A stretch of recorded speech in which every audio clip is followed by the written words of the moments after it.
নমস্কার, পোস্ট এইটে আপনাদের সবাইকে স্বাগত। শুরু করছি আজকের বিশেষ অনুষ্ঠান, আর আপনাদের সঙ্গে রয়েছি আমি সুপ্রিয়। গতকালই কেন্দ্রীয় নির্বাচন কমিশনার বা নির্বাচন কমিশন ভোটার লিস্টে কারচুপি করার জন্য 4 নির্বাচনী আধিকারিককে শাস্তিমূলক ব্যবস্থা হিসাবে নিলম্বিত করেছিলেন।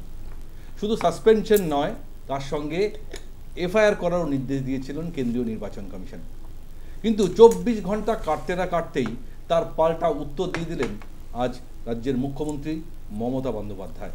তিনি পরিষ্কার স্পষ্ট ভাষায় একদম হুঙ্কারের সুরে তীব্র আক্রমণাত্মক মেজাজে জানিয়ে দিলেন যে কোনো নির্বাচন আধিকারিকের বিরুদ্ধে ব্যবস্থা নেওয়া হবে না। এফআইআর তো দূরের কথা, কারণ সরাসরি নির্বাচন কমিশনকে চ্যালেঞ্জ ছুড়ে দিলেন মমতা বন্দ্যোপাধ্যায়।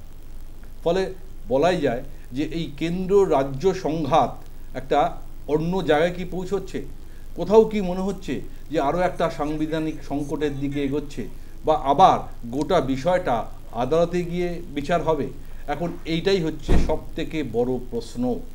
অর্থাৎ 2026-এ বিধানসভা নির্বাচনের আগে বিশেষ নিবিড় সমীক্ষাকে কেন্দ্র করে যেভাবে রাজ্য রাজনীতি শোরগোল পড়ে গিয়েছে তা নিয়ে বলতেই হয় যে এ রাজ্যে এখনও এসআইআর কবে হবে তার বিজ্ঞপ্তি প্রকাশ হয়নি, কিন্তু তার আগেই সম্মুখ সমরে নেমে পড়েছে শাসক তৃণমূল বা রাজ্য সরকার বনাম বিজেপি বা কেন্দ্রীয় নির্বাচন কমিশন।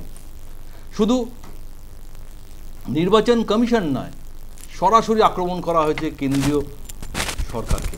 এখানে বলা হচ্ছে যে নির্বাচন কমিশন কেন্দ্রীয় সরকার বা বিজেপির কৃতদাস। এই কথাটা আবারও বলছি, কৃতদাস এই শব্দবন্ধ ব্যবহার করেছেন। আর নির্বাচন কমিশনের চেয়ারে বসে অমিত শাহর অর্থাৎ স্বরাষ্ট্রমন্ত্রী অমিত শাহের দালালি করছে নির্বাচন কমিশন। ঠিক এইভাবেই আজ আক্রমণ শানিয়েছেন রাজ্যের মুখ্যমন্ত্রী মমতা বন্দ্যোপাধ্যায়। যদিও পাল্টা বিজেপির থেকেও উত্তর এসছে, বলছেন মমতা বন্দ্যোপাধ্যায় ভয় পেয়েছেন আর এসআইআর হবে শুনে কোথাও না কোথাও এখন ভুলভাল বকছেন। এটাই এই মুহূর্তে আজকে সবথেকে বড় খবর বা শিরোনামে থাকার মতো খবর। কিন্তু এখন দেখার বিষয় যে নির্বাচন কমিশনের নির্দেশ মুখ্য সচিব আদৌ পালন করেন কিনা। কারণ আজ একটা জনসভা থেকে বলেছেন নির্বাচন কমিশনকে তার উত্তর হয়তো মুখ্য সচিবকে চিঠি মারফত অফিসিয়ালি জানাতে হবে, তাহলেই সেটা অফিসিয়াল হবে। অর্থাৎ যেটা তিনি জনসভায় বলছেন সেটা তো অফিসিয়াল নয়, সেটা সংবাদ মাধ্যম দ্বারা স্বীকৃত বা কোটেড। কিন্তু অফিসিয়ালি যতক্ষণ না বলছেন তারপরে নির্বাচন কমিশনের তরফ থেকে কী উত্তর আসে সেটাও কিন্তু আমাদের দেখতে হবে। তাই আজকে শুরুতেই আমাদের এই অনুষ্ঠান শুরু করব এই প্রতিবেদন দিয়ে। দেখতে থাকুন প্রথম প্রতিবেদন।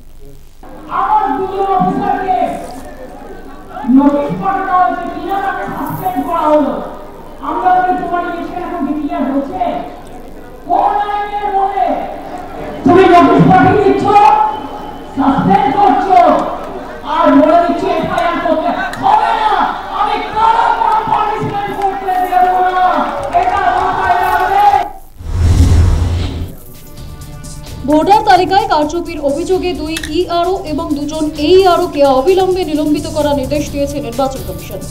এই আধিকারিকদের বিরুদ্ধে পূর্ব বারুইপুর এবং ময়না কেন্দ্রের ভোটার তালিকায় ভুয়ো ভোটারের নাম অন্তর্ভুক্তির অভিযোগ ছিল। 4 আধিকারিককে ডেকে পাঠিয়ে জিজ্ঞাসাবাদও করে কমিশন। তারপর অভিযোগের পক্ষে যথেষ্ট প্রমাণ পাওয়ায় তাদের নিলম্বিত করার সিদ্ধান্ত নেওয়া হয়। একই সঙ্গে 4 আধিকারিকের বিরুদ্ধে এফআইআর দায়ের করারও নির্দেশ দেওয়া হয়েছে। কমিশনের নির্দেশে 24 ঘন্টার মধ্যে মমতা বন্দ্যোপাধ্যায় হুমকি দিলেন। কমিশনের নির্দেশ তিনি মানেন না। এখানেই থেমে থাকেননি মুখ্যমন্ত্রী। ঝাড়গ্রামে সভা থেকে আধিকারিক এবং পুলিশ কর্মীদের পাশে থাকার আশ্বাস দেন। কয়েকদিন আগে মমতা বন্দ্যোপাধ্যায় হুঁশিয়ারি ঢঙে আধিকারিকদের মনে করিয়ে দিয়েছিলেন নির্বাচনের আগে ও পরে তারা রাজ্য সরকারেরই কর্মচারী। কমিশন ব্যবস্থা নিতেই মমতা বন্দ্যোপাধ্যায় তাদের ভয় না পাওয়ার বার্তা দিলেন। আবার একই সঙ্গে নজিরবিহীনভাবে আক্রমণ করলেন নির্বাচন কমিশনকে। বিজেপির কৃতদাস বন্ডেড লেবার বলে প্রশ্ন তুললেন কমিশনের নিরপেক্ষতায়।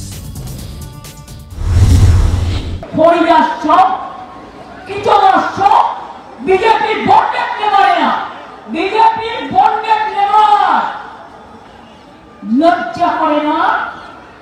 তুমি তোমার ক্ষমতা জানো না? অমিত শাহ দাঁড়াই করছো চেয়ারে বসে। এসআইআর হওয়ার আগেই অহেতুক ভুগছেন মুখ্যমন্ত্রী, তালিকায় ভেজাল ভর্তি, সেই কারণেই ভুলভাল বলছেন। মুখ্যমন্ত্রীকে পাল্টা আক্রমণ করেছেন বিজেপির রাজ্য সভাপতি। পশ্চিমবঙ্গে শুরু হওয়ার আগে থেকেই আতঙ্ক, কারণ পুরোটাই ভেজাল।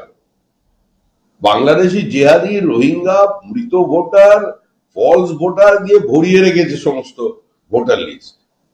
2002 শেষ রিভিশন হয়েছিল, এবার নিয়ম মেনে আবার রিভিশন হচ্ছে। আতঙ্কিত তৃণমূল, ওর মধ্যে মৃত্যু ঘন্টা শুনতে পাচ্ছে, তার জন্য তিনি মেজাজ হারাচ্ছেন আর এই ধরনের কথাবার্তা বলছেন। গত কয়েকদিনেই বাংলার রাজনীতি সরব এসআইআর নিয়ে। বিহারের পর বাংলায় এসআইআর শুরু হতে চলেছে আর কয়েকদিনের মধ্যে। তার আগেই বাংলার মুখ্যমন্ত্রী স্বরাষ্ট্রমন্ত্রীর জন্ম শংসাপত্র দেখতে চাইলেন। প্রশ্ন তুললেন, স্বরাষ্ট্রমন্ত্রীর জন্ম শংসাপত্র আছে কিনা। যারা বলছে তাদের বার্থ সার্টিফিকেট আছে তো? ও হোম মিনিস্টার অমিত শাহ, আমাকে গ্রেফতার করো যদি আমি মিথ্যে কথা বলি। তোমার বার্থ সার্টিফিকেট কোথায়? তোমার বার্থ সার্টিফিকেট দেখাও, আগে তোমার বার্থ সার্টিফিকেট দেখাও, তারপরে বলো আমি এসআর করে সবার নাম বাদ দেব। এসআইআর আসলে বকুলমে এনআরসি। এর আগে সংসদে সিএএ নিয়ে আলোচনা পর্বে বিক্ষোভে উত্তাল হয়েছিল বাংলা। রেল স্টেশন, রেলের সম্পত্তিতে অগ্নিসংযোগের ঘটনাও ঘটেছিল। বুধবার ঝাড়গ্রাম থেকে মমতা বন্দ্যোপাধ্যায় আবার বললেন, এনআরসি চালু হতে দেব না। আজকে আমরা পরিষ্কার বলে দিচ্ছি, বকলমে এনআরসি হবে না, হচ্ছে না। এনআরসি মানে না মানুষের অধিকার কেড়ে নেওয়া মানে না। বুধবার বাংলা ভাষা রক্ষার দাবিতে ঝাড়গ্রামের সারদাপীঠ থেকে পাঁচমাথা মোড় পর্যন্ত প্রায় 3 কিলোমিটার রাস্তায় পদযাত্রা করেন মুখ্যমন্ত্রী। রাজনৈতিক পরিদর্শকদের মতে 26-এর নির্বাচনের অন্যতম বড় ইস্যু হতে চলেছে বাংলা ও বাঙালিয়াবে। অবৈধ অনুপ্রবেশ নাকি বাঙালি বিতরণ, এই বিতর্কেই আপাতত মশগুল থাকবে বাংলার রাজনীতি। News time. এই মুহূর্তে মুখ্যমন্ত্রী মমতা বন্দ্যোপাধ্যায়ের তুরুপের তাস। কেন্দ্রীয় সরকার বা নির্বাচন কমিশন যখন বিশেষ টিভির সমীক্ষার মাধ্যমে ভুয়ো ভোটার বেছে সঠিক ভোটারের চিহ্নিতকরণ করতে চাইছে, ঠিক এই সময় এই এমন একটা রাজনৈতিক ইস্যু আমাদের সামনে এসে পড়েছে, তা বলাই যায় যে 2026 বিধানসভা নির্বাচনের আগে একটা বড় ইস্যু। মমতা বন্দ্যোপাধ্যায়ের অভিযোগ সরাসরি যেটা হচ্ছে যে এসআইআর অ্যাকচুয়ালি বকলমে এনআরসি। সত্যি কি তাই, না এর পিছনে অন্য কোনো রাজনৈতিক সমীকরণ রয়েছে? আমরা সরাসরি আজকে আলোচনা শুরু করব। উপস্থিত আমাদের সঙ্গে যারা অতিথি তাদের আলাপ করিয়ে দেবো। আমার একদম ডান দিকে রয়েছেন তৃণমূল কংগ্রেসের কর্মী সমর্থক দেবব্রতরা। দেবব্রত, আপনাকে স্বাগত। বাদিকে রয়েছেন সিপিআই মুখপাত্র রিতেশ পোশাক। রিতেশ, আপনাকেও স্বাগত। বাইরে থেকে রয়েছেন রাজনৈতিক বিশ্লেষক প্রতীপ বন্দ্যোপাধ্যায়। প্রতীপদা, আপনাকেও স্বাগত। বিজেপির তরফ থেকে রয়েছেন মুখপাত্র স্নেহায়ন সরকার। স্নেহায়ন, আপনাকেও স্বাগত। আমার প্রথম প্রশ্ন আজকে অবভিয়াসলি প্রতীপদার কাছে।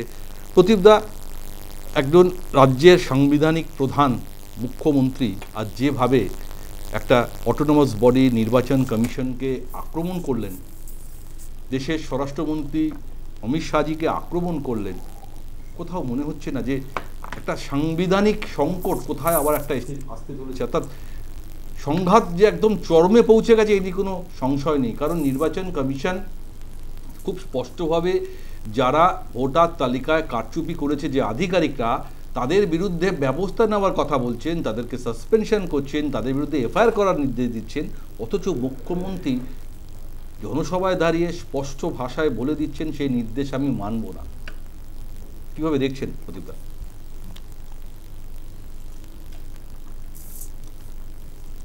হ্যালো, শোনা যাচ্ছে? হ্যাঁ, দেখুন, প্রথমেই আমি বলি যে এই আমাদের পশ্চিমবঙ্গ গত 11 বছরের আপনি যদি ইতিহাস দেখেন, তাহলে সাংবিধানিক পদের থেকে মুখ্যমন্ত্রী কিন্তু অন্যান্য কেন্দ্রীয় সাংবিধানিক পদে যারা ছিলেন তাদের বিরুদ্ধে নিষেধাজ্ঞা কিন্তু করেই গেছেন। ফলে এটা নতুন কিছু না। এবং সিবিআই এর সময় আপনাদের মনে থাকবে যে এখানে রাজীব কুমারকে যখন গ্রেফতার করার কথা হচ্ছিল, তখনও কিন্তু তার বাড়ির সামনে প্রায় ধর্ণা দিয়ে বসে গেছে যে আমার রাজ্যে যিনি চাকরি করছেন তাকে কেন আমি গ্রেফতার হতে দেব বা নিয়ে যেতে দেব। এখানে মুশকিল হচ্ছে যে ইলেকশন কমিশন তার কিন্তু নিজস্ব কোনো কর্মচারী নেই, নিজস্ব কোনো বাহিনীও নেই। নির্বাচন কমিশন রাজ্যের সবার উপরই নির্ভর করে কাজ করে, কিন্তু নির্বাচন কমিশনের এটা সাংবিধানিকভাবে স্বীকৃতি আছে যে নির্বাচনের কাজে যখন তারা রাজ্যের কোনো আধিকারিককে নিয়োগ করবেন এবং নির্বাচন জনিত কাজে সেই আধিকারিক কিন্তু সম্পূর্ণভাবে নির্বাচন কমিশনের কাছে দায়বদ্ধ। ধরুন আজকে 10 মাস আগেও যদি এই ইলেকটোরাল রোলে কোনো কারচুপির অভিযোগ থাকে এবং সেই সময় সেই ইলেকটোরাল রোল যে আধিকারিক করেছিলেন সেই সময়টুকুর জন্য তিনি কিন্তু সম্পূর্ণভাবে ইলেকশন কমিশনের কাছে দায়বদ্ধ থাকবেন তার কাজের জন্য। ফলে তার গাফিলতির জন্য যদি নির্বাচন কমিশন তাকে সমন দেয় বা এফআইআর করতে বলে, নির্দেশ দেয় মুখ্য সচিবকে, রাজ্য সরকারের তরফে এইটা লিখিতভাবে যাওয়া যেতে পারে যে যেরকম ধরুন আপনি জানেন যে রাজ্য সরকার যে আইন পাশ করেছে ধর্ষণের বিরুদ্ধে, সেখানে রাষ্ট্রপতি রাজ্য সরকারের কাছে বিলটি ফেরত পাঠিয়েছে রাজ্যপালের থ্রুতে যে শাস্তির তারতম্য মানে ডিগ্রি অফ পানিশমেন্ট কতটা হবে। ফলে সেই রকম ভাবে রাজ্য সরকার নির্বাচন কমিশনকে এটা লিখতে পারে যে এফআইআর করা হবে বা কি ধরনের শাস্তি দেওয়া হবে তা নিয়ে দ্বিমত পোষণ করতে পারে, কিন্তু আমি শাস্তি দিতে দেব না তার কারণ এরা আমার রাজ্যে কাজ করে, এইটা কিন্তু সাংবিধানিকভাবে অসুবিধার জায়গায় রয়েছে। তবে আপনাকে আরেকটা কথাও বলি যে এসআইআর এবং এনআরসি, দেখুন এনআরসি কিন্তু আপনার একটা আমাদের যে পার্লামেন্ট সংসদে সেটা আসন সংখ্যার ভিত্তিতে হোক বা ক্ষমতার ভিত্তিতে হোক বিজেপি কিন্তু অলরেডি সেটা পাস করিয়েছে, বিলটা পাস করিয়েছে। ফলে এটাকে এখন অগ্রাহ্য করা, যখন এনআরসি হবে বা কিভাবে হবে তার প্রক্রিয়াকে অগ্রাহ্য করা কিন্তু ভারতের কোনো রাজ্য সরকারের সেটা ক্ষমতার বাইরে, করতে দেব না আর করা সাংবিধানিক ভাবে, এবং কোর্টও আছে, সুপ্রিম কোর্টও আছে।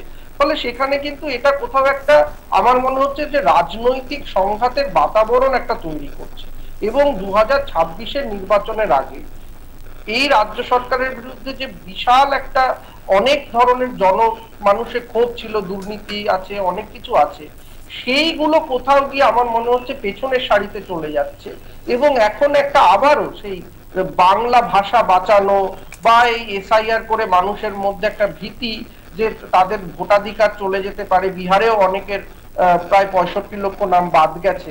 ফলে আমার মনে হচ্ছে যে 2026-এর আগে নির্বাচনী বিষয়টা কোথাও গিয়ে একটা ঘোলা হয়ে গেল এই এসআইআর এর মানে এই সময়টা, এবং এইখানে আমার কেন্দ্রীয় সরকারের বা যারা প্রতিনিধি আছেন তাদের কাছে অবশ্যই একটা প্রশ্ন যে এই সময়টা এসআইআর কে নিয়ে আসা এবং পরিযায়ী শ্রমিকদের উপর ওখানে অত্যাচার বা যে যা কিছুই হোক না কেন সেগুলো একসঙ্গে হওয়াতে যে জায়গাটা বিজেপির কাছে বিরোধী বা বিরোধী পরিসরের কাছে ছিল সেটা কিন্তু কোথাও হাইজ্যাক করে নিচ্ছে রাজনৈতিক কৌশল বলে মুখ্যমন্ত্রী মমতা বন্দ্যোপাধ্যায়। প্রতিদিন আরও একটা প্রশ্ন আপনাকে জানতে চাইছি, আমরা জানি যে কোনো রাজ্যের নির্বাচন হলে তার ঠিক 2 মাস আগে থেকে প্রোটোকল অনুযায়ী রাজ্যের মুখ্যমন্ত্রীর হাতে কোনো ক্ষমতা থাকে না, পুরোটাই চলে যায় নির্বাচন কমিশনের আন্ডারে। তো এই মুহূর্তে সেই সিচুয়েশনটা এখনও তৈরি হয়নি, কিন্তু যখন এই এসআইআর হবে বা এসআইআর হওয়ার প্রস্তুতি নিচ্ছে তখনও কি গোটা বিষয়টা নির্বাচন কমিশনের হাতে চলে যায় যদি এই বিশেষ নিবিড় সমীক্ষা হয় বা কোনো নির্বাচন আধিকারিককে তিনি শাস্তি দিতে চান যারা এ রাজ্যের কর্মচারী? একদমই পারেন, কারণ একটু বুঝতে হবে যে ইলেকশনের যখন নির্ঘণ্ট প্রকাশ হয় সেই নির্ঘণ্ট প্রকাশের সময় থেকে ফলাফল বের হওয়া অবধি সাধারণ নির্বাচন কমিশনের আয়তায় সবটা থাকে, নির্বাচন কমিশন করতে পারে, মানে অনেক কিছু বলতে পারে বা শাস্তি দিতে পারে। কিন্তু ইলেকশনের কমিশন অফ ইন্ডিয়ার যে ওয়েবসাইট আছে সেখানে পুরো পরিষ্কার লেখা আছে এবং সংবিধানেও লেখা আছে যে নির্বাচন জনিত যে কোনো কাজ, সেটা ইলেকটোরাল রোল সংশোধন হতে পারে বা যা কিছুই হতে পারে, সেই কাজ যখন করা হবে সেই কাজ কিন্তু নির্বাচন কমিশনের তত্ত্বাবধানেই করা হবে। এবং আমি আগেও বলেছি সেই সময় ধরুন 2 দিন বা 2 সপ্তাহ একটা ক্যাম্প করছে নির্বাচন কমিশন, যে আপনারা জানেন যে 18 বছর হলে বছরে 4 বার নির্বাচন কমিশন দেয় যে তাদের নাম নিয়ে আসতে পারে, এবং সেটার জন্য যে সমস্ত আধিকারিক ধরুন 1 সপ্তাহের জন্য যদি কাজ করে নির্বাচনের কাজ, সেই আধিকারিকরা কিন্তু সেই সময়ে তার কাজের জন্য নির্বাচন কমিশনের কাছে দায়বদ্ধ, এবং তাতে গাফিলতি হলে নির্বাচন কমিশন অবশ্যই তার বিরুদ্ধে রাজ্য সরকারের থ্রুতে, আপনাকে বুঝতে হবে যে এটা কিন্তু নির্বাচন কমিশন তার বিরুদ্ধে সরাসরি কোথাও না, একদম রাজ্য সরকার মুখ্য সচিবকে চিঠি দিয়ে জানিয়েছে তার থ্রুতে যেহেতু এই কর্মচারীরা রাজ্য সরকারের থ্রুতেই নির্বাচন কমিশনের কাছে প্যানেল যায় এবং তারা ঠিক দেয় যে কারা কাজ করে। ঠিক ঠিক ঠিক ঠিক একদম। আমারও সেই প্রশ্নটা আমি রেখেছিলাম, বা আমি আমার প্রথম ইন্ট্রোতে বলার চেষ্টা করছিলাম যে মুখ্যমন্ত্রী জনসভা থেকে ভাষণে বলতে পারেন, কিন্তু এই ভাষণের অফিসিয়ালি ভার্সন যখনই হবে যখন মুখ্য সচিব চিঠি লিখে নির্বাচন কমিশনকে জানাবে যে আমরা আপনার অর্ডার মানছি না। সরাসরি প্রশ্ন রাখবো দেবব্রতদার কাছে। দেবব্রতদা, মুখ্যমন্ত্রী মমতা বন্দ্যোপাধ্যায় অবভিয়াসলি এই রাজ্যের সাংবিধানিক প্রধান মুখ্যমন্ত্রী, তিনি তার বাউন্ডারি জানেন, তার কতটা তিনি তার ক্ষমতা আছেন তিনি সেটাও জানেন। তা সত্ত্বেও তিনি আজকে যে ধরনের বক্তব্য রেখেছেন এটা জনসভা থেকে, কোথাও মনে হচ্ছে না যে এরা কোথাও সংবিধানের বাইরে গিয়ে কিছু কথা বলছেন বা আইনের বাইরে গিয়ে কিছু কথা বলছেন, যেটা কিন্তু একজন মুখ্যমন্ত্রীর বলা উচিত নয়। বলতে পারেন তিনি অন্য কথা বলতে পারেন, বা তিনি চিঠির মাধ্যমে নির্বাচন কমিশনের কাছে জানতে চাইতে পারেন, যেটা কিছুটা প্রতিজ্ঞা বলার চেষ্টা করুন, কিন্তু সরাসরি একেবারে আক্রমণ, এটা তো নির্বাচনী প্রচার নয়, এটা তো একটা অর্ডার, নির্দেশ, যেটা একটা অটোনমাস বডি সংবিধান তৈরি করেছে। দেবব্রতদা, দেখুন, যেখানে কেন্দ্রীয় নির্বাচন কমিশনারের নিয়োগটাই অস্বচ্ছ এবং সেটা কি কারণ বলছি, যেটা না বলতে দিন, যেটা মনমোহন সরকারের যেটা ছিল এটা সবাই আমরা জানি, না জানি, আগেও বলেছি, যেটা চিফ জাস্টিস বলুন, না বলুন, কোর্টে গিয়ে আপনারা মামলা করুন, প্রাইম মিনিস্টার এবং আপনার বিরোধী দলনেতা, এখন তারা কি করলো, বিরোধী দলনেতা, প্রাইম মিনিস্টার এবং ক্যাবিনেট মিনিস্টার, তার মানে যদি হ্যাঁ মানুষকে এটা জানতে হবে তো,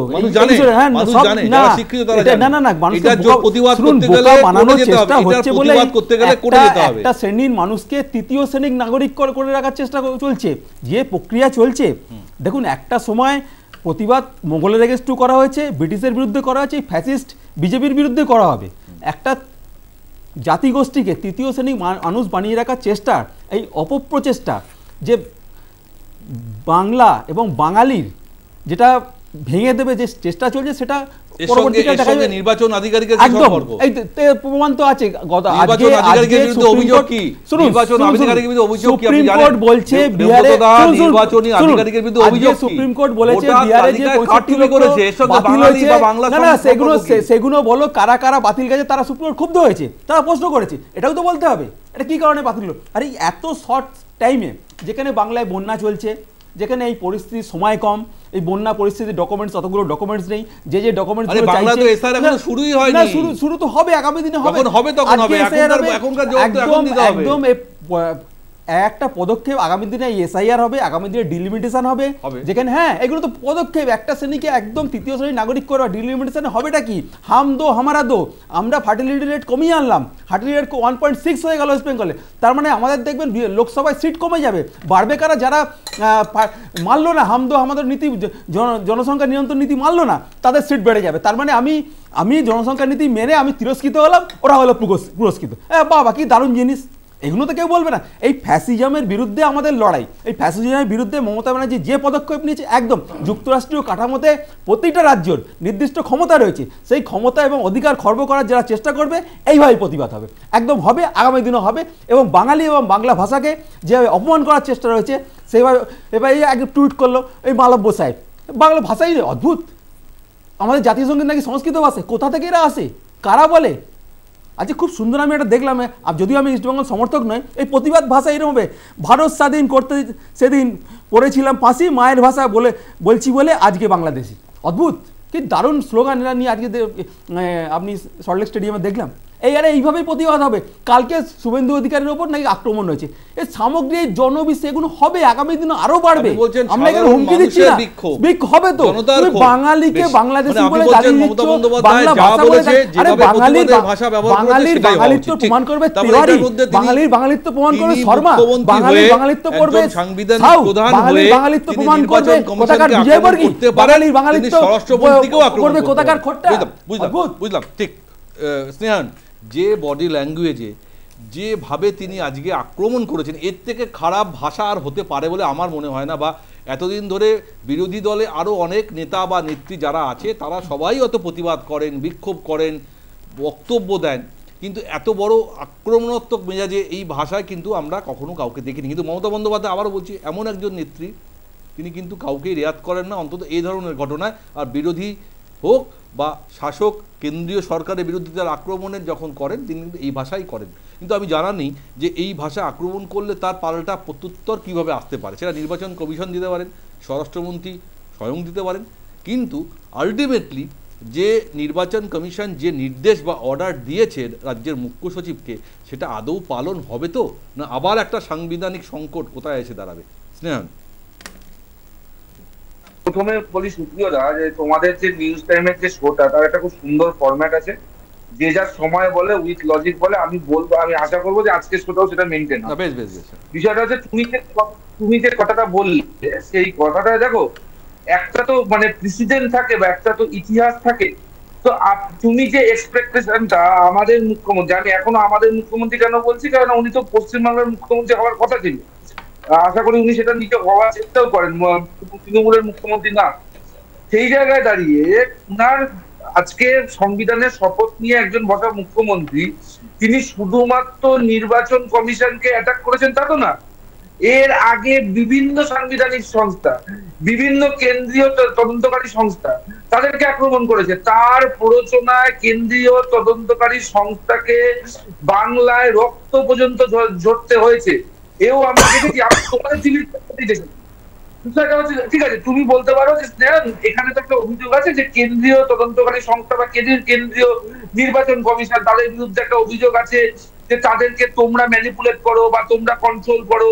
পলিটিক্যালি মমতা ব্যানার্জি তার অপোনেন্ট, তাই মমতা ব্যানার্জি তার অ্যাটাক করছে। ঠিক আছে, চলো তর্কের কাছে পয়েন্ট টেকেন ফর গ্রান্টেড। আচ্ছা, তুমি বলো জুডিশিয়ারি আজকে ভারতবর্ষের তিনটে স্তম্ভ, চতুর্থ স্তম্ভ তোমরা মিডিয়া, চারটে স্তম্ভের মধ্যে মানুষ যদি শেষ আশা বা ভরসা, ন্যায় বিচারের শেষ আশা বা ভরসা রাখে, সেটা জুডিশিয়ারির উপর রাখে। সমস্ত রাজনৈতিক দল কোথাও না কোথাও জুডিশিয়ারির যে মানে রায় বা জুডিশিয়ারির যে বিচার, সেটাই যদি সন্তুষ্ট না হয়, আমরা বিচারটাকে অবভিয়াসলি ক্রিটিসাইজ করতে পারি, কিন্তু জাজকে পার্সোনাল অ্যাটাক করা, বিচার ব্যবস্থাকে মানে তুলোধনা করা, এই ধরনের আক্রমণ আমি মুখ্যমন্ত্রী এবং তৃণমূলের পক্ষ থেকে আমরা বারংবার দেখেছি। তাহলে তুমি এখানে দাঁড়িয়ে কি এক্সপেকটেশন রাখছো? কেন্দ্রীয় নির্বাচন কমিশনকে তার মর্যাদা মুখ্যমন্ত্রী রাখবেন? তুমি ভাবছো যে স্বরাষ্ট্রমন্ত্রীকে উনি এই ভাষায় আক্রমণ করবেন, এটা নতুন কিছু? আরে এই রাজ্যে স্বয়ং বিরোধী দলনেতা, তাকে খুনের চেষ্টা করা হয় প্রকাশ্য রাস্তায় পুলিশের সামনে, যেখানে আগের দিন থেকে ইন্টিমেশন দিয়ে দেওয়া ছিল আমাদের পক্ষ থেকে, কোন জায়গায় সমস্যা হতে পারে সেটাও বলে দেওয়া ছিল। তারপরে দাঁড়িয়ে মানে বিরোধী দলনেতাকে তুমি পছন্দ নাই করতে পারো, you may have many allegations against him, কিন্তু তিনি একটি সাংগঠনিক পদে আছেন, that is next to the chief minister. তোমাকে তার প্রোটেকশনটা তো এনশিওর করতে হবে। তুমি যদি এখানে বসে বসে ইনস্টিগেট করো, বলে এরকম আরো হবে, বিজেপির বিরুদ্ধে আরো হবে, তাহলে এইরকম ইনস্টিগেশন তো তৃণমূলের এগেন্স্টেও যাবে। তাহলে কোথায় গিয়ে দাঁড়াবে আইন শৃঙ্খলা? আপনি ভাবো না, তো মবক্রেসির দিকে চলে যাবে, মব তার হাতে আইন তুলে নেবে। আমি আমার পলিটিক্যালি লড়াই না করে আমি বিরোধী দলের কর্মীদেরকে, সমর্থকদেরকে, তাদের নেতাদের বিরুদ্ধে একটা প্রশ্ন আমি তোমাকে করছি, যে আজকে রাহুল গান্ধী পর্যন্ত নির্বাচন কমিশনকে বলছেন ভোট চুরি করছে, আমার কাছে তথ্য আছে, আর আজকে তার থেকেও বড় ভাষায় যে আক্রমণ করলেন নির্বাচন কমিশনকে। কোথাও মনে হচ্ছে নির্বাচন কমিশন একটা অটোনমাস বডি, তার একটা সাংবিধানিক ক্ষমতা রয়েছে, কোথাও তার অসম্মান জায়গাটা ভেবে কোথাও না কোথাও তার তো একটা প্রত্যুত্তর বা একটা পাল্টা বিজ্ঞপ্তি দেওয়া উচিত, প্রেস বিবৃতি দেওয়া উচিত। যেগুলো বলা হচ্ছে সেগুলো ঠিক নয়। আমরা কিন্তু সংবাদ মাধ্যমে সেভাবে নির্বাচন কমিশনের তরফ থেকে এখনও কিন্তু কোনো বক্তব্য পাচ্ছি না। দেখো, প্রথম কথা বলি সুপ্রিয়দা, রাহুল গান্ধী এই ধরনের playing to the gallery statement, আমি বলছি দেশের বিরোধী দলনেতা, এটা কিন্তু কোনো একটা ছোট পোস্ট না। দেশের বিরোধী দলনেতা বিভিন্ন সাংবিধানিক সংস্থাকে যেভাবে playing to the gallery attack করেন, উনি কি সেই প্রমাণ যদি উনার কাছে থাকেন, আমি বলছি এই মামলাটা তো এখন সুপ্রিম কোর্টে বিচারাধীন, উনি সুপ্রিম কোর্টে উনার কাছে যদি কোনো তথ্য থাকে সেটা পেশ করুন না। উনি এখানে দাঁড়িয়ে এই ধরনের কথাবার্তা এর আগেও বলেছেন, উনাকে কোর্ট বহুবার সতর্ক করেছেন। উনি তারপরেও দাঁড়িয়ে মানে দেশের যারা নির্বাচিত জনপ্রতিনিধি বা নির্বাচিত আজকে প্রধানমন্ত্রী, স্বরাষ্ট্রমন্ত্রী, বিভিন্ন লোককে বিভিন্ন সময় উনি আক্রমণ করে গেছেন। আমি বলছি উনি এর আগে অভিযোগ করেছিলেন, ওরা কংগ্রেসই করেছিলেন, উনার সাথে তালে তাল মিলিয়েছে, উনাদের মোবাইল নাকি পেগাসাস সফটওয়্যার থেকে হ্যাক হয়েছে। সেই মামলাটার কি হলো? উনি কোর্টে গেলেন, কোর্ট তদন্ত কমিটি দিল, তদন্ত কমিটি যখন এদের ফোন চাইলো যে তোমাদের ফোন কোথায় পেগাসাস হ্যাক করেছে আমি দেখি, ফোনটা দাও, আমরা যারা টেকনিক্যাল কমিটি ফোন করলো, কেউ ফোনটা পর্যন্ত দিলেন না। আচ্ছা তুমি বলো, কদিন আগে ওনাদের অভিযোগ ছিল ইভিএম হ্যাক হচ্ছে, সেই অভিযোগটা কি হলো? না, সবটাই তো আদালতে গিয়ে বিচার্য সাবজেক্ট হিসেবে পড়ে রয়েছে যে কিভাবে কি, মানে সবকটাই বিচারের জায়গায় গিয়ে দাঁড়িয়ে আছে। এখন বিচার ব্যবস্থার মধ্যে আমাদের ভরসা রাখতে হবে, সেটা নিয়ে কোনো উপায় নেই। কিন্তু যেভাবে আজকে বিরোধীরা যেভাবে কেন্দ্রীয় সরকার এবং নির্বাচন কমিশনকে আক্রমণ করছে, আমার জানা নেই যে কেন্দ্রীয় নির্বাচন কমিশন উত্তর দিক না দিক, কিন্তু কোথাও দেশের প্রধানমন্ত্রী বা স্বরাষ্ট্রমন্ত্রীকেও তো উত্তর দেওয়া উচিত। না হলে কিন্তু মানুষ কোথাও না কোথাও ভুল বুঝবে, এটাও তো বুঝতে হবে যে কোথাও তার উত্তর আসা উচিত। আমি আবারও বলছি, বিশেষ নিবিড় সমীক্ষা হওয়া উচিত, সেটা এমনভাবে হওয়া উচিত যেখানে যদি কোথাও অনুপ্রবেশকারীরা ভোটার তালিকায় ঢুকে পড়ে তাদেরকে বাদ দেওয়ার কাজটা অত্যন্ত গুরুত্বপূর্ণ। কারণ আমরা জানি এ রাজ্যে লাস্ট 2002 সালে এই নিবিড় সমীক্ষা হয়েছে। এখন সেটাকে সুস্থভাবে ভালোভাবে করতে গেলে রাজ্য সরকারের তো সহযোগিতা চাই, কিন্তু আমি তো এখানে দেখতে পাচ্ছি না, এখানে সম্মুখ সমর, কেউ বলছে 1 ইঞ্চি জমি ছাড়বো না। আমি আসবো স্নেহন পরে, আমাদের ছোট্ট একটা বিজ্ঞাপন বিরতি নিতে হবে, ফিরে এসে আমি নেতার কাছেও যাবো, সঙ্গে থাকুন না, ছোট্ট বিজ্ঞাপন বিরতি, ফিরে এলাম বিজ্ঞাপন বিরতির পর। এতে আমি সরাসরি প্রশ্ন রাখবো আপনার কাছে। 2002 সালে বাম জামানার সময় শেষবার এই বিশেষ নিবিড় সমীক্ষা হয়েছিল, যদি আমি ভুল না বলি, ওই সময় প্রায় 24 থেকে 25 লক্ষ নাম সেই সময় বাদ পড়েছিল। কিন্তু আমার মনে হয় না সেই সময় এত লোকের নাম বাদ পড়ার পরেও ইলেকশন কমিশনকে নিয়েও কেউ প্রশ্ন তুলেছিল, বা কেন্দ্রীয় সরকারকে ইলেকশন কমিশনের সঙ্গে জুড়ে কেউ প্রশ্ন তুলেছিল। নিঃশব্দে সেই সমীক্ষা হয়েছিল এবং তারপরে ভোটও হয়েছে, তারপরে বামফ্রন্ট আরও কয়েক বছর সরকারে ছিল। কিন্তু এখন এই একটা নিবিড় সমীক্ষা হওয়া নিয়ে যে বাঙালির আবেগ, বাঙালির অস্মিতা, বাংলা ভাষার আক্রমণ, এমন একটা সিচুয়েশন তৈরি হয়ে গেছে যেটা থেকে পরিষ্কার মনে হচ্ছে যে এই সংঘাতটা কিন্তু এখানে থামার নয়। অর্থাৎ শুরু হওয়ার আগেই যদি এই প্রতিধ্বনি আমরা শুনি, তাহলে শুরু হওয়ার সময় কী হবে? এবং আজকে যেভাবে ইলেকশন কমিশনকে আক্রমণ করেছেন মমতা বন্দ্যোপাধ্যায়, বা দেশের স্বরাষ্ট্রমন্ত্রীকে আক্রমণ করেছেন যে ভাষায়, কোথাও মনে হয় যে একজন সাংবিধানিক প্রধানের এটা বলা উচিত নয়, অন্তত জনসভায় যাবে। দেখো, উনি ওনার জায়গা থেকে কি বলেছেন না বলেছেন সেটা ওনার বিষয়। উনি যেহেতু সরকারি কেউ আধিকারিক নন, হ্যাঁ, উনি যেহেতু মানে অ্যাডমিনিস্ট্রেটিভ কোনো নন, তার জন্য উনি ওই জায়গাগুলো এনজয় করে বলতে পারে, এটা নিয়ে অসুবিধা নেই। তবে না বলাটা অত্যন্ত ভালো ছিল, এবং কি বলতে চাইছে সেটা। দেখো, আমি অতগুলো জায়গায় যাচ্ছি না, আমি সরাসরি যেটা হচ্ছে ইলেকশন কমিশনের রোলটা কী হবে। ইলেকশনের কমিশনের মূল স্লোগান হচ্ছে এভরি ভোট কাউন্টস, অর্থাৎ প্রত্যেকটা ভোটের একটা দাম, মানে একটা অধিকার আছে এবং দাম আছে। এবং ইলেকশন কমিশনকে যখন তৈরি হয় তখন এইটা নিয়ে তৈরি হয় যে ইলেকশন কমিশন লোককে ভোট দেওয়ার জন্য নিয়ে যাবে, রাদার দ্যান ভোট থেকে বিরত থাকার জন্য করবে না। তার মানে ইলেকশন কমিশনের চেষ্টা হচ্ছে এইটা। তিনটে জিনিস আছে, তিনটে জিনিস পরপর তুমি যদি মাথায় রাখো। Who is the liable? রাজ্যের ক্ষেত্রে ইলেকশন কমিশনার হয়ে চিফ সেক্রেটারি, যেহেতু সরকারি আমলাদের যেহেতু মাথায় রয়েছে চিফ সেক্রেটারি, ইলেকশন কমিশনের কাজে তুমি প্রাইভেট কাউকে নিতে পারো না, কেননা তাকে somebody has to be liable to government। তো লায়াবেল কারা? যারা সরকারি কর্মচারী, সরকারের ফান্ড থেকে যারা মাইনা যাচ্ছে, তাহলে সে লায়াবেল। তাহলে এইখানে দাঁড়িয়ে তুমি যদি কোনো একজনকে স্পেসিফিকভাবে বরখাস্ত করো, তাহলে তোমাকে আগে চিফ সেক্রেটারিকে বলতে হবে যে, কেননা লাস্ট হচ্ছে রাজ্যের থেকে যদি ভুল ভোটার লিস্ট যায়, তাহলে লাস্ট যে পাস করে সেটা হচ্ছে চিফ সেক্রেটারি। তাহলে চিফ সেক্রেটারির দায় এবং দায়িত্ব হচ্ছে তার মানে নিচের তলার কোনো কর্মী আছে কিনা, সেই কর্মী কোনো ভুল কাজ করেছে কিনা সেটা প্রমাণ করে সে শোকজ করবে যে তুমি ইমিডিয়েট জবাব দাও যে তোমার নামে এইগুলো ভুল বেরিয়েছে, এইগুলো করা। কিন্তু যেটা দেখা যাচ্ছে যে এই যে নিচের তলার কর্মী, তাদের আরেকটা জিনিস যেটা দরকার লাগে সেটা হচ্ছে সিকিউরিটি। এদেরকে কে সিকিউরিটি দেবে? ধরো বুথ লেভেল অফিসার বসলেন, হ্যাঁ, বুথ লেভেল অফিসারের বসার সাথে সাথে অনেকগুলো 6 নম্বর ফর্ম এনে কেউ যদি এসে বলে যে আপনাকে এই নামগুলো তুলতে হবে, বুথ লেভেল অফিসার কোথায় বসে জানো? সে ওই পাড়ারই লোক নয়, সে হচ্ছে অন্য অঞ্চলের লোক, হয় স্কুলে, পৌরসভায়, অমুক জায়গায় কাজ করে, তার ভয় আরো বেশি থাকে।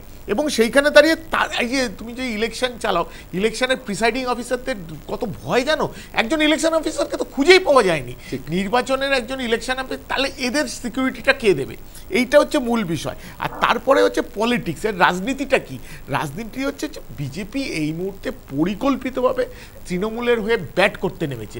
সে চাইছে যে তৃণমূল কি করে নির্বাচনী বৈতরণী আতাত দেখতে পাচ্ছে, আতাত গুলি মারো, আতাত বাদ দাও, আতাত কথাটা এখানে আসেই না। এখানে তার দায় হয়ে গেছে যে এই যে দুর্নীতি, 26,000 চাকরি চলে যাওয়া, এই যে অভয়ার ক্ষেত্রে যে দুর্নীতি এবং অভয়ার ক্ষেত্রে প্রাতিষ্ঠানিক খুন বলে যেটা বারবার করে দাবি করা হচ্ছে, সেক্ষেত্রে দাঁড়িয়ে এই জিনিসগুলো, এবং কি তোমার হচ্ছে যে শিক্ষাক্ষেত্রে দুর্নীতিতে আজ অবধি কালীঘাটের কাকুর মালিককে ধরা যায়নি, জনৈক অভিষেক ব্যানার্জিকে জানা যায়নি। তাহলে এতগুলো জিনিস যখন তৃণমূল কংগ্রেসের বিরুদ্ধে রয়েছে, তখন দাঁড়িয়ে বিজেপি চেষ্টা করছে যে বাংলা বাঙালি এই জায়গাটাকে তৃণমূলের হাতে বলটা তুলে দেওয়া। এইটা হচ্ছে সবচেয়ে মারাত্মক। এবং ইলেকশন কমিশন যেখানে দাঁড়িয়ে নিয়ম হচ্ছে 13টা এভিডেন্স, 13টা সরকারি এভিডেন্স, রাজ্য সরকারের নয়, কেন্দ্র সরকারের 13টা এভিডেন্সকে মান্যতা দিতে হবে। 13টার মধ্যে একটা হচ্ছে আধার কার্ড। এই আধার কার্ডের ক্ষেত্রে পরিকল্পিতভাবে আধার কার্ডের ক্ষেত্রে বললো যে আধার কার্ড আমরা মান্যতা দেবো না। আরে আধার কার্ডটা তো সেন্ট্রাল গভর্নমেন্টেরই ইনস্ট্রুমেন্ট, সেন্ট্রাল গভর্নমেন্টের সিকিউরিটি ইনস্ট্রুমেন্টের মধ্যে আধার কার্ড পড়ে। তার মানে কি হবে যে নির্বাচন কমিশনের কথা শুনলে তাহলে দু রকমের নাগরিক পাওয়া যাবে। একটা হচ্ছে উইথ আধার কার্ড এক রকমের নাগরিক, আর উইদাউট আধার কার্ড এক রকমের নাগরিক। এই দুই রকমের নাগরিক কি করবে? এক আধার কার্ড ছাড়া যারা আছে তারা ভোট দেবে, আর আধার কার্ডের ওলা যে নাগরিকরা আছে তারা ভোট দিতে পারবে না। তাহলে তো নির্বাচন কমিশনের মূল বিষয়টা থেকে বিরত হচ্ছে। এটা আলটিমেটলি একটা পরিকল্পিতভাবে ঘেঁটে দেওয়ার একটা কাজ চলছে। এসআইআর তো আমাদের সময়ও হয়েছিল। দেখো, এসআইআর আমরা চাইছি, এসআইআর হোক। এসআইআর কেন চাইছি? এসআইআর এই কারণে চাইছি যে একটা ভোটার লিস্ট তুমি যদি স্টাডি করো, আমি নিজে ভোটার লিস্ট স্টাডি করি, ভোটার লিস্টে কতগুলো অবলিগেশন আছে। এক হচ্ছে ডেড ভোটার, মারা গেছে কিন্তু তাদের ইলেকশন কমিশন নাম কাটেনি, তার মানে ইলেকশন কমিশন সার্ভে করেনি, সার্ভে করেনি বলে। দুই হচ্ছে ডুপ্লিকেট এন্ট্রি, মানে এইখানে একরকম নাম রয়েছে, তারপরে সে যখন নামের বানান কারেকশন করেছে তখন তাকে আবার একটা ভোটার বানিয়ে রেখে দেওয়া হয়েছে। আমি তোমাকে দায়িত্ব নিয়ে বলতে পারি, আমার পার্ট, আমি তো 4-5টা পার্ট দেখি, 4-5টা পার্টে এইগুলো রয়েছে। 3 হচ্ছে ফটো মিসম্যাচ। ফটো মিসম্যাচ মানে তুমি যদি ভোট দিতে যাও, তুমি ভোটার কার্ড দেখাবে, আর যে পোলিং এজেন্ট বসে আছে সেটা দায়িত্ব কাদের? এই টোটাল এইগুলো আরো আপনার বুথ লেভেল অফিসার, আলটিমেটলি ওই অফিসে না আমি একটু বলে নি তো তারপর তুমি সেটা বলো। এক মিনিট হচ্ছে যে এর মধ্যে এইগুলো কি হয়। ফর্ম নাম্বার 7, 7 নম্বর ফর্ম, ওটা হচ্ছে অবজেকশনের ফর্ম। 6 নম্বর হচ্ছে নাম তোলার, 8 নম্বর হচ্ছে ডিলিশনের, 7 নম্বর হচ্ছে অবজেকশনে। আমরা বারবার 7 নম্বর ফিল আপ করতে করতে মানে হয়ে গেছে। একটা আমার পাড়ায় একটা বাড়িতে মানে নাম ওই বাড়িতে ওরা থাকে না, বাড়ির মালিক বলছে থাকে না, কিন্তু এইগুলো এটা ঠিক যে এই দায়িত্বগুলো যারা করবে, যারা এই সংশোধনের কাজ করবে, অর্থাৎ বুথ লেভেল অফিসার, ইআরও, এইআরও, তারাই যদি কোথাও না কোথাও এই দুর্নীতির সঙ্গে, অর্থাৎ ভুয়ো ভোটার তালিকা, অর্থাৎ নির্বাচনী তালিকার মধ্যে ভুয়ো ভোটার ঢুকিয়ে দেয়, তাহলে তো সেই বিশ্বাসযোগ্যতা। আবার উল্টোটাও আছে, মনে হচ্ছে যে এই যে আতাতের গল্পটা বারবার তোমাদের দিকে চলে যাচ্ছে। না দেখো, ভাষা নিয়ে যে ন্যারেটিভটা চলছে সেটা আমি বলতে পারি যে একদম কয়েকটা ফেক নিউজের উপর দাঁড় করিয়ে তৃণমূলের তৈরি করা একটা প্রোপাগান্ডা। এবার এসআইআর এর যদি বিষয়টা তুমি আসো, ধরো নাও গত বছর ডিসেম্বর মাসে আসাম এসটিএফ একজনকে ধরলো, সাদা রাথি সে কে না, আনসারুল্লাহ বাংলার একজন সক্রিয় জঙ্গি। তার নাম ভোটার লিস্টে, পশ্চিমবাংলার ভোটার লিস্টে 2টো জায়গায় আছে, একটা হচ্ছে নওদা আর একটা হচ্ছে হরিহর। ঠিক আছে, আমি যতদূর মনে হয় সুপ্রিয়তা, তুমি ভারতবর্ষের নাগরিক, তুমি একজন স্বনামধন্য সাংবাদিক, তুমি এক জায়গায় ভোট দাও, কিন্তু একজন আনসারুল্লাহ বাংলার জঙ্গি সে 2টো জায়গায় ভোট দেয়। এবার এই যে ধরে নাও, এই যে বিপুল সংখ্যক মানে বাংলাদেশি অনুপ্রবেশকারী, রোহিঙ্গা, এদেরকে ঢুকিয়ে রাখা হয়েছে, এছাড়াও ধরে নাও ডেড ভোটার, মাইগ্রেটেড ভোটার, এবং ধরে নাও নাম মিসম্যাচ করছে, দু জায়গায় নাম চলে গেছে, এই ধরনের ভোটার আছে তো, এরকম উদাহরণ আছে তো। আমরা তো বিহারের ক্ষেত্রেই দেখতে পাচ্ছি 65 লক্ষ নাম বাদ হয়ে গেছে। তো এ রাজ্যে তো আরো বেশি হবে, সেটা তো বিরোধী দলও বলছে। কিন্তু সবাই বলছে সময়টা তৃণমূল বা রাজ্য সরকারের হাতে কোথাও না কোথাও একটা বল তুলে দেওয়া হচ্ছে বাঙালির আবেগকে সামনে রেখে। আমি সুপ্রিয়তা, আমি তোমার সমাজের জায়গাতে আছি, এটার সাথে বাঙালিয়ানার কোনো সম্পর্ক নেই। বাঙালিয়ানা আমি বারবার বললাম, এটা নিয়ে তুমি একটা আলাদা শো করো। যে কটা নিউজ তৃণমূল কংগ্রেস স্প্রেড করেছে ম্যাক্সিমাম তাই ফেক। আমি তোমাকে বলছি, এই যে তুমি যে ঘটনাগুলো বলছো যে বিহারে পাওয়া গেছে, পশ্চিমবাংলায় আরো বেশি পাওয়া যাবে, তার মানে ধরুন ওখানে যদি 65 লাখ হয়, এখানে প্রায় 1 কোটির কাছাকাছি হতে পারে। তাহলে তুমি বলো ভোটার লিস্টের মধ্যে এই যে কারচুপি, এই যে ভুয়ো ভোটার ঢুকিয়ে রাখা, এটা দুর্নীতি না? আমি যখন একটা নির্বাচনী প্রক্রিয়ায় যাব, আমি স্বচ্ছ ভোটার লিস্ট নিয়ে যাব। আমি কেন এই ধরনের টেন্টেড এবং ম্যানিপুলেটেড ভোটার লিস্ট নিয়ে যাব? বেশ আমার সময় খুব কম। তোমার প্রশ্নের উত্তর নেব দেবব্রতর কাছে। দেবব্রতদা, ভুয়ো ভোটার আছে, এটা নিয়ে কিন্তু নতুন করে কিছু বলার নেই। ভুয়ো ভোটার আছে এবং অনুপ্রবেশকারীরও আছে। নিজেদের বাড়ি দিয়ে তো শুরু হোক না, ওটা হলে ভালো হতো না? একটু জেনারেল ইলেকশন দিয়ে শুরু হলে খুব ভালো হতো। একটু সুকান্ত মহিন্দারের বাড়ি দিয়ে হলে ভালো হতো, যেখানে ওনার স্ত্রীর দুখানা ভোটার কার্ড পাওয়া যাচ্ছে, সেগুলো করেও ভালো হতো। আর রিতেশদার কথার উত্তরটা আমি দিই, ওই বিএলওর কাছে ফর্ম জমা দিয়ে দেওয়া মানে যে ভোটার লিস্টে নাম উঠে যায়, এটা একদম বাজে কথা। তার অনেকগুলো ধাপ রয়েছে এবং তার ইনকোয়ারি রয়েছে, তারপর সেগুলো ভোটার লিস্টে নাম হয়। অনেক সময় এতেও হিয়ারিংও ডাকে, এর পদ্ধতিগুলো রয়েছে। আর ফর্ম জমা দিয়ে আপনি বলছেন যে এই রাজ্যে কি ভুয়ো ভোটার নেই? মমতা বন্দ্যোপাধ্যায় নিজেই তো বলেছিল যে আমরা ভুয়ো ভোটার বার করব, ব্লক লেভেল অফিসারদের সঙ্গে মিটিং করেছিল, আপনাদের কমিটি হয়েছে, তারপরে আপনারা এখন কি করে বলছেন ভুয়ো ভোটার নেই? ফেক নিউজ লাগবে না, একদম অরিজিনাল নিউজ। আমি একটা টুইট হাতে করে নিয়ে এসেছি, এটা করেছেন, টুইটটা হচ্ছে অমিত মালব্য, নিশ্চয়ই চেনেন, মানে কেন্দ্রীয় মুখপাত্র, মানে বিজেপির কেন্দ্রীয় মুখপাত্রের কথা। এইটা তাহলে উত্তর দিতে হবে, বাংলা বলে কোনো ভাষা নেই, সেটাও তো উত্তর দিতে হবে। আর বাংলা মানে বাংলাদেশি ভাষা। আমার মনে হয় দিল্লিতে মনে হয় কোনো বাংলাদেশ হাই কমিশনের অফিসও নেই। আর সেটা যদি হতো, তাহলে আমাদের বিরোধী দল নেতা একবার অন্তত বিধানসভায় গিয়ে বলতো এই ব্যাপারটা আমরা দেখছি, কারণ তারা দেখবে, বলবে কি করে? তাদের আপনি বলছেন এটা করার অর্থ হচ্ছে যে বাংলা ভাষাকে আক্রমণ করা, বাঙালিকে অপমান করা, একদম সরাসরি দেখা যাচ্ছে। দেখি না, সংখ্যালঘুদের উপর এই বেশি সমীক্ষা হচ্ছে বলে ছুঁড়ে ফেলে দেওয়া হচ্ছে। পরিযায়ী শ্রমিকদের ম্যাক্সিমাম আমরা দেখতে পাচ্ছি সংখ্যালঘু, আবার নিয়ে চলে আসছে। যেহেতু আপনাদের বিরুদ্ধে অভিযোগ আপনারা সংখ্যালঘু তোষণ করেন, আপনারা সেটাই বেশি মনে হচ্ছে। এই তো কদিন আগে তোষণ করছিল, আমরা দুর্গাপূজায় ক্লাবগুলোকে তোষণ করি, সেটা কোন পুজো সেটা তো বলতে হবে। আমরা যে ক্লাবগুলো এতদিন কেঁদে ভাসিয়ে দিচ্ছিল, কেন তোষণ করা হচ্ছে? দিচ্ছেন আপনারা, বলছেন দিয়ে দিতে পারবো না, আপনারা 500 কোটি টাকা ক্লাবগুলোকে দিচ্ছেন, এটা তোষণ কোথায়? এটা তো অনুদান দেওয়া, ক্লাবগুলোকে অনুদান দিচ্ছেন। এই অনুদান সরকারের পয়সা আছে, জনগণের করের টাকা অনুদান দেওয়া যায়? দেওয়া যায় না। 65 লক্ষ, দেখুন ওটা বললে হবে না, ওটা বললে হবে না। এই অনুদান দেওয়া যায় না এই মুহূর্তে, যেখানে দিয়ে দিতে পারছে না, উন্নয়নের কাজ বন্ধ, সেখানে আপনার মুখ্যমন্ত্রী বলছে আমরা অনুদান দিয়ে দেবো 500 কোটি টাকা। আরে এর সঙ্গে কোনো সম্পর্ক নেই, এর সঙ্গে কোনো সম্পর্ক নেই। ভোটার টাকা দিয়ে কিন্তু অর্থনীতি নিয়ে ওখানে কোনো অর্থনীতির ব্যাপার নেই। অর্থনীতি দুর্গাপুজো নিজস্ব অর্থনীতি, আর টাকা দেওয়া নিয়ে কোনো অর্থনীতি নেই, অর্থনীতি নেই। তুমি কি দুর্গা ঠাকুর কিনবার জন্য বাড়তি পয়সা দেবে? না, তুমি কি বেশি পয়সা দেবে? তুমি কি ডেকোরেটর শ্রমিককে তাকে বেশি পয়সা দেবে?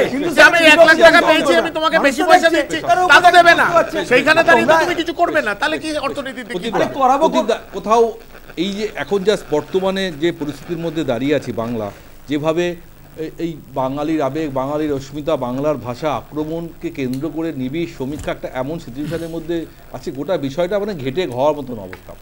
ভোট আগামী বছর আছে, তার মাঝখানে এসআইআর হবে, নিশ্চয়ই হবে, কিন্তু এই পরিস্থিতিতে আপনার পর্যবেক্ষণ কি, আগামী দিন কি হতে চলেছে, এবং আদৌ কি এই বিষয়টা খুব সুষ্ঠুভাবে সম্পন্ন হবে, না যত সময় যাবে এই ধরনের একটা উত্তেজক পরিবেশ বাংলার রাজনীতিতে, অর্থাৎ এই অস্থির রাজনীতির পরিবেশ কিন্তু থাকবে? কিভাবে দেখছেন? না, আমার মনে হয় যে এই অস্থিরতা আরো বৃদ্ধি পাবে, এবং যত দিন যাবে এসআইআর যখন আরো শুরু হতে যাবে, সেখানে কিন্তু ব্লকে ব্লকে তৃণমূল কংগ্রেস তারা কিন্তু এটার উপরে চাপ সৃষ্টি করবে। কারণ এসআইআর যে টিম করতে যাবে, সেই টিমে অফিসারের সঙ্গে বিভিন্ন রাজনৈতিক দলের কর্মীরাও ওই বুথে বা বাড়িতে যাবে। ফলে সেখানে কিন্তু অবশ্যই এই যারা অফিসার হবে তাদের উপর একটা চাপ থাকবে। কিন্তু এটাও সেই অফিসারদের মনে রাখা দরকার যে সামনে যদি তাদের চাপ থাকে সেই ব্যাপারে কিন্তু তারা লিখিতভাবে তারা কিন্তু ইলেকশন কমিশনকে ইমেলেও পাঠাতে পারে যে হ্যাঁ এখানে এই ধরনের ব্যাপার হচ্ছে এবং আমরা অপারগ, আমাদের নিরাপত্তা জনিত কারণে আমরা এটা পাচ্ছি না। কিন্তু সাংবিধানিক সংকট যাই হোক, আমার মনে হয় পশ্চিমবঙ্গের রাজনীতিতে এই মুহূর্তে যে বিষয়গুলো খুব জ্বলন্ত সাধারণ মানুষের সমস্যা, যেমন অনেক জায়গায় জল জমে আছে, ঘাটালও তো পুরো জলের মধ্যে আছে, ফলে সেই জায়গাগুলো সেই নিকাশি ব্যবস্থা বা রাস্তার বেহাল দশা, এইগুলো আমার মনে হয় নির্বাচনী ইস্যু হওয়া দরকার। আমার মনে হয় সাধারণ মানুষ কিন্তু অত্যন্ত বিরক্ত হয়ে যাচ্ছে এবং তারা কতটা এই এসআইআর এ স্বতঃস্ফূর্তভাবে অংশগ্রহণ করবে আমার সেটাও একটা চিন্তার বিষয়। তার কারণ তারা পুরো সিস্টেমটা, যে ইলেকশন কমিশন যে সুন্দর একটা সিস্টেম করতে চাইছিল, যে একটা পরিচ্ছন্ন ভোটার লিস্ট, সেটা নিয়ে যে ধরনের রাজনীতি শুরু হচ্ছে দুপক্ষই তার জন্য দায়ী আমি বলবো। তার কারণ এসআইআর এর সময় কেন বাঙালি পরিযায়ী শ্রমিকদের বিভিন্ন জায়গায় ফেক ভিডিও, আমি বলছি যে ফেক ভিডিও হয়তো 10টা, কিন্তু দুটো ঘটনাও কেন হবে, সত্যি ঘটনাই বা দুটো ঘটনাও কেন হবে, এবং সে নিয়ে কেন রাজনীতির ঊর্ধ্বে উঠে সব রাজনৈতিক দলরা সেই বিরুদ্ধে কেন বলবে না যে আমার একটা বাংলার শ্রমিকও যদি সত্যিকারের বাংলা শ্রমিক হয়, সে যদি হেনস্থা হয় এবং ভীত স্বতন্ত্র হয়, আমার মনে হয় রাজনীতির ঊর্ধ্বে গিয়ে আমাদের কিন্তু তাদের পাশে দাঁড়ানো দরকার। সেটা দুঃখের সাথে পশ্চিমবঙ্গে আমি দেখতে পাচ্ছি। ঠিক ঠিক।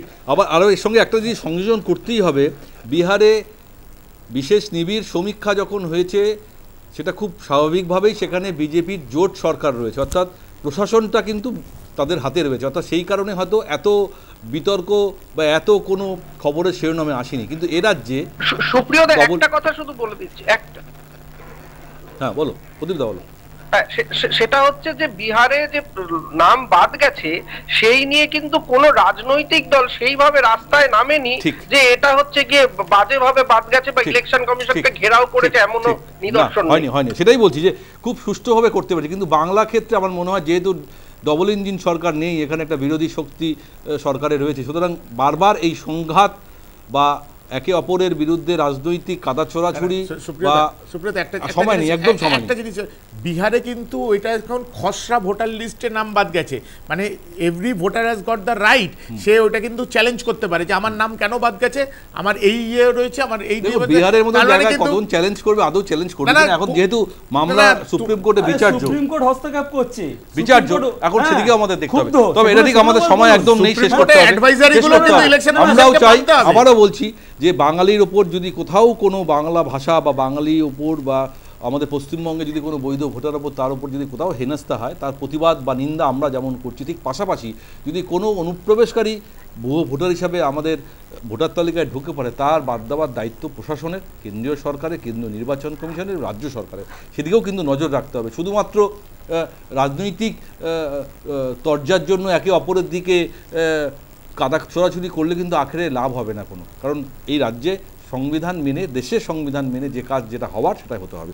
সুতরাং এই সংঘর্ষ বা এই সংঘাত কবে কোথায় কীভাবে শেষ হবে সেদিকে আমাদের নজর থাকতে হবে। কিন্তু আজকে আর আমাদের হাতে একদম সময় নেই, আমরা অনুষ্ঠানে শেষ করছি। উপস্থিত সমস্ত অনেক অনেক ধন্যবাদ আমাদের সঙ্গে থাকার জন্য। আপনার দেখতে থাকুন news time, any time, all the time.